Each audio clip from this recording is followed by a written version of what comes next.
Hey everyone, my name is Mackenzie Lawson, and this is my presentation for Functional Behavioral Assessment versus Functional Analysis Review. So, all about me. I'm 22 years old and I'm from Knoxville, Tennessee. I've been in RBT for about 2 years. I actually got started in Chattanooga, Tennessee, where I worked for a clinic. I now work for an in-home company, but I've also worked in a school setting. So I'm pretty versatile where it comes to my workplace. I would like to work for my current company, which I am working for now, the in-home company. They are opening a new clinic here, so we will also be doing in-home, clinic, and school settings. So I'm pretty excited. So let's start with my lit review. What is the research? I pulled 3 articles, one that covers a comparison of an FBA versus an FA, and then an article each. So one over FBA specifically and one over an FA. The article that covers the comparison, it was pretty interesting. They pulled all the hypotheses from an FBA trial. So they took an FBA trial and what they hypothesized the function of the behavior was, and they kind of implemented it with participants in an FA in a clinical setting where they controlled the environmental variables and it was more research based. And they found that overall the results really aligned with the hypothesis from the FBA. So it showed a lot of correlations between the two. The second article was about the FBA specifically. It really outlines the general definition and the steps of an FBA process. So what is an FBA? Who uses it? When do you use it? So on and so forth. And then the last article was over an FA specifically. Kind of the same idea. What is it? Who uses it? When do you use it instead of an FBA? And then it kind of talks about some of those limitations of an FA. So why it might be more difficult to implement an FA in an in-home setting versus an in-clinic setting. So we'll move to the FBA specifically. So what is a functional behavioral analysis or a functional behavioral assessment? It is a procedure implemented by behavior analysts, teachers, or other practitioners who have direct experiences with this community or these clienteles, and it helps determine what the function of a problem behavior is. So in order to determine what the function of a problem behavior is, we first have to know what is a problem behavior. Typically, problem behaviors or maladaptive behaviors, as we call them, are behaviors that interfere with daily living and may hinder the communication or social relationships of our clients. They're behaviors that we target for decrease, but we seek to provide appropriate alternatives so that a client may still serve that same function. You know, if you have a problem behavior that you determine the function is attention, we still want that kid to be able to engage in the attention they're seeking for, just maybe in a more appropriate way. So when do we use an FBA? An FBA should be conducted when a novel or new behavior occurs, if the behavior is complex and difficult to understand, or you may need a behavior intervention. Those behavior interventions I'll kind of talk about later on, but they're really useful and usually come after we determine the function. It kind of implements just those easy steps of, okay, we know what the behavior is. What do we do now?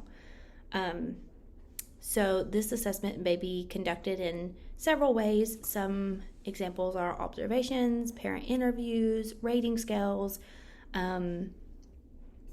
anything that can kind of give you the information that you're looking for of what this problem behavior looks like, what's its topography, is it intense, how to go about that. So there are 2 types of FBAs. There's informal and formal. And informal is a quick and easy way. It's brief interviews and informal observations. So you're kind of talking to teachers or someone who's not directly the client. A summary statement is created which outlines the function, and then an intervention is carried out from that hypothesis. This is a little difficult. Informal is kind of an iffy. You might get the function right, you might not. So then you kind of have to test out the hypothesis, and it's like a trial and error process. I know a lot of ABA companies actually use the informal just because a formal FBA takes more time and more resources. So a formal FBA may take up to 2 weeks, and it consists of several interviews, observations, and data collections, but it does allow for a more in-depth hypothesis, which you're more likely to get correct the first time. So your intervention that you come up with will be more correct and will probably seek to decrease that behavior. So how is that different from our functional analysis? So our functional analysis is a procedure that's part of an FBA. So you kind of have FBA as a whole, and then functional analysis is kind of a piece of the FBA. But it's the part that lets you test out your hypothesis of behavior functions. It's an assessment tool that also uses direct observation methods. So kind of the same that we talked about with FBAs, you also do use direct observation. But these FAs are a little more difficult than what an FBA is. It's instead of just determining the function, you're kind of testing out the function. So you have your hypothesis, you think you might know what the function is, so now you have to see if you're correct. And you do that by setting up multiple conditions in which the behavior is tested. So, you have 4 conditions, one for each function, and then you kind of test out those behaviors to see, is it attention? Is it escape? Is it both? Is it neither? Is it all 4? Which is a possibility. This is why FAs are typically used in a more clinical or research environment, because in order to set up these conditions, you have to be able to control your environment and control for those other variables that you don't really have control of in a school setting or in a home setting. And if you don't have environmental control, then you're not really going to get an accurate FA result. So my organization specifically tends to implement FBAs when assessing problem behaviors, just because we are in home and in school. Once our clinic opens, that might change, but right now we do lean more towards FBAs. So the process typically takes multiple sessions. We begin with informal interviews and questionnaires. We talk to the parents or the caregivers or the teachers, anyone who has witnessed this behavior and what it might look like. They're asked to complete questionnaires.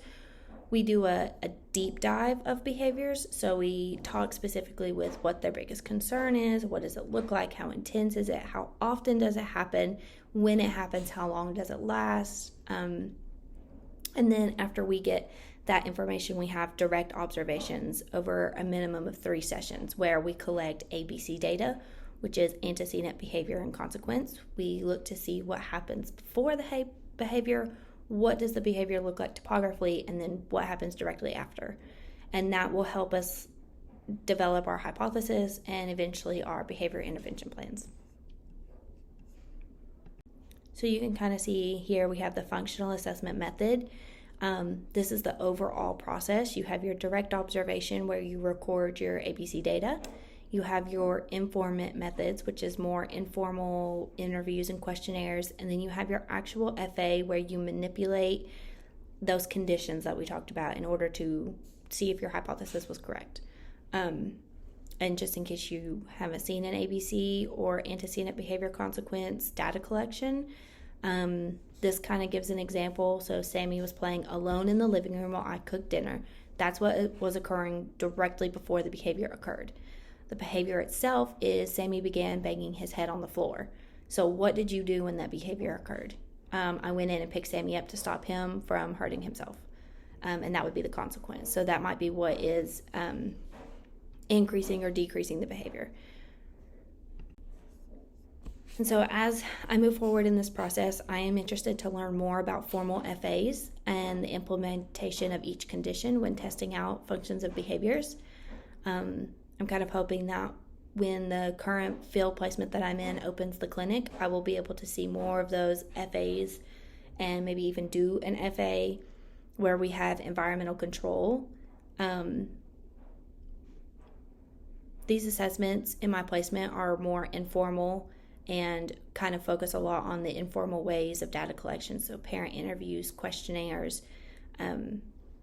So questions for everyone else: do you think it's possible to conduct an FA in an in-home setting, or is it just difficult?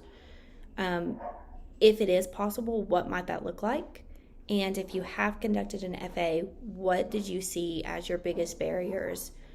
And how did you go about implementing that FA despite the barriers? And that's my presentation. Thanks, guys.